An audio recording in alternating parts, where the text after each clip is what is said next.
Les entreprises s'engagent avec ce réseau d'entreprises qui grossit d'ailleurs de semaine en semaine. On va partir à Marseille. Alors on a beaucoup parlé de Marseille avec la présence du chef de l'État qui est revenu pour 3 jours pour porter un certain nombre de projets, d'initiatives et faire des annonces nationales d'ailleurs de Marseille. Et on accueille Thierry Van der Donkt. Alors vous n'avez pas un nom marseillais, c'est plutôt un nom flamand. Origine du nord de la France, je suis né à Amiens. À Amiens, oui, j'étais pas loin. Vous voyez, président de Les Entrepreneurs de l'Uvaune-Vallée, LEHV. Alors, pour ceux qui ne connaissent pas la région de Marseille, c'est la zone de l'Est de Marseille. Mais Marseille, intramuros, j'allais dire, les 6 arrondissements, cœur de ville, on est bien d'accord. Exactement, on part de la Valentine jusqu'au Prado, jusqu'à la mer, et 6 arrondissements. Ouais. Association que vous représentez aujourd'hui, parce que vous avez aussi une activité professionnelle, par ailleurs, au sein d'EDF, vous représentez 320 entreprises de l'Est du sud de Marseille, avec d'énormes entreprises. On peut les citer quelques-unes, il y a Leroy Merlin, il y a Ikea, enfin toutes ces entreprises. Tout à fait, il y a de l'industrie avec Heineken, Henri Blanc, Arkema, on a des boîtes de services, on a en fait... Et puis, c'est très très riche parce qu'on a des boîtes de tout type de taille, de 1 salarié jusqu'à 600 salariés. Alors c'est intéressant parce que Thibaut Guilhuy, qui vient régulièrement sur notre plateau, vous l'avez rencontré. Tout à fait. Et il s'est dit, mais c'est très intéressant ce groupement d'entreprises parce que son initiative et sa volonté, c'est de créer de l'emploi, faire se rencontrer l'offre et la demande. Bah, vous lui avez dit banco. On l'a dit banco, on a travaillé avec lui, on a fait une réunion de travail, on a fait 33 propositions pour France Travail. On a eu un échange construit et on a un historique. C'est-à-dire, nous, on prend des entreprises, on les fait travailler ensemble. On leur fait faire de la synergie et c'est intéressant de travailler sur des plus-values qu'on peut faire ensemble. Alors c'est quoi? Échange d'expérience? Échange d'expérience, échange sur la mobilité, sur l'emploi. Sur l'emploi, on a fait déjà des POEC, donc des préparations opérationnelles à l'emploi, dans le commerce, dans l'industrie. Donc on a ce petit retour d'expérience. On innove dans notre façon de recruter, puisqu'aujourd'hui il faut être innovant, mais ça suffit pas. Et 1 mois après la venue de Thibaut Guilhuy, on a fait venir Sabrina Roubache-Agresti, qui est notre députée de notre circo. Oui. Et on a fait un tour de table avec les commerces. Il y avait une dizaine de commerces. Et même constat, de moins en moins de demandeurs d'emploi. Mais aussi candidats. Et pas de candidats. Et les candidats qui restent, parce qu'on nous en amène quand même, ils ne sont pas adaptés aux besoins. Et là, on arrive vraiment sur un problème de sourcing. Donc, on a travaillé là-dessus pour innover. On a travaillé sur ce souci de sourcing en disant, déjà, faisons un diagnostic, partons des besoins de l'entreprise. Et là, on vient de valider un PRIC avec Pôle emploi, donc qui est un pacte régional d'investissement dans les compétences, en disant, voilà, quel est vraiment le diagnostic du sourcing? On a 3 choses. La première, c'est qu'on a des gens qui sont éloignés des codes de l'emploi. Clairement. Voilà, très clairement. Donc ça, c'est les soft skills, c'est l'attitude, la posture. Exactement. Voilà, ça, c'est la base. Ça, c'est la base. Il y a une deuxième chose qui est importante, c'est la motivation. C'est-à-dire qu'aujourd'hui, on est dans une ère où on rêve de télétravail. Et donc, aller faire travailler des gens le week-end en grande distribution, c'est déconnecté. En amont, ils ne veulent pas. C'est clair. Un poste de vendeur au printemps, la directrice du printemps on nous demande s'il n'y a pas du télétravail. Vendeur au printemps, voilà. Et donc, il y a ce sujet-là. Et 3e sujet qui est extrêmement important, et ça, je crois que même dans l'éducation nationale, on devrait y travailler en amont, un problème d'aisance à l'oral.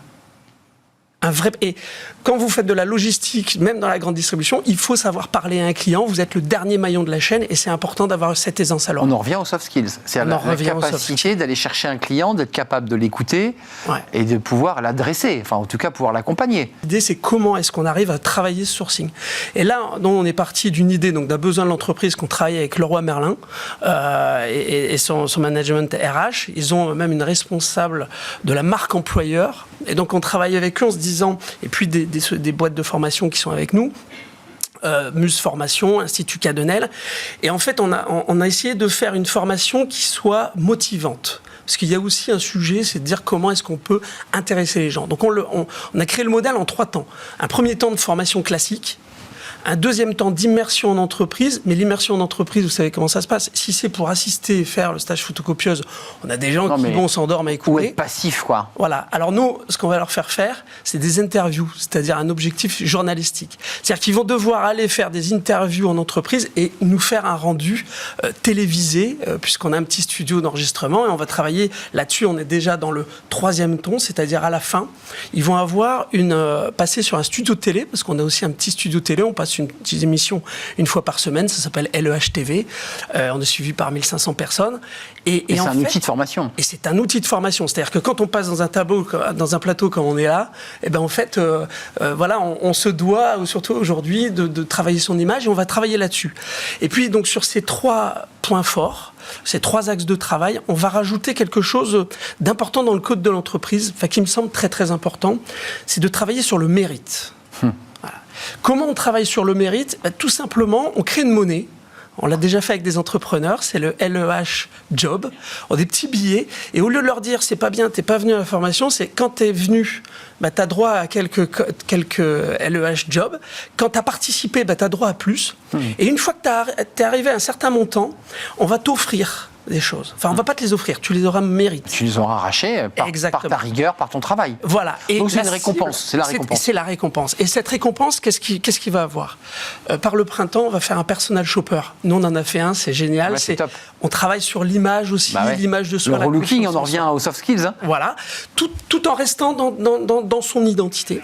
La deuxième chose, c'est qu'on aura droit à cette fameuse émission de télé qui passera sur notre station. Et la troisième chose, c'est qu'il aura droit à 5 speed dating avec des dirigeants d'entreprise. Et tout ça, on va le faire en 4 sessions de formation durant les 9 mois qui arrivent pour faire en sorte qu'on ait vraiment des gens qui changent. Parce que pour moi, le travail, il ne faut pas le voir juste comme une contribution financière, c'est un vrai projet de vie. C'est-à-dire, on rentre, on est content de raconter quelque chose. Et ça, nous, on se doit, entreprise, de le donner à ces gens qui sont éloignés de l'emploi et qui l'ont peut-être plus. Remettre finalement des jeunes et moins jeunes d'ailleurs sur les rails, mais pas que du travail, sur les rails de l'attitude, du comportemental.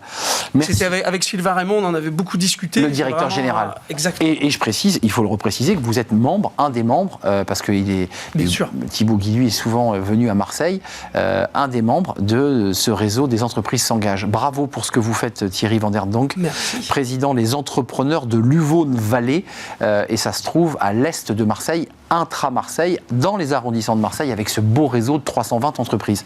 Venez nous rejoindre. Mais je n'y manquerai pas. Merci Thierry de nous avoir rendu visite. Et vous aviez d'ailleurs, on ne l'a pas dit, mais l'OM aussi, parmi votre réseau. L'OM qui est une figure emblématique avec Bonne-Mère, Notre-Dame de la Garde à Marseille.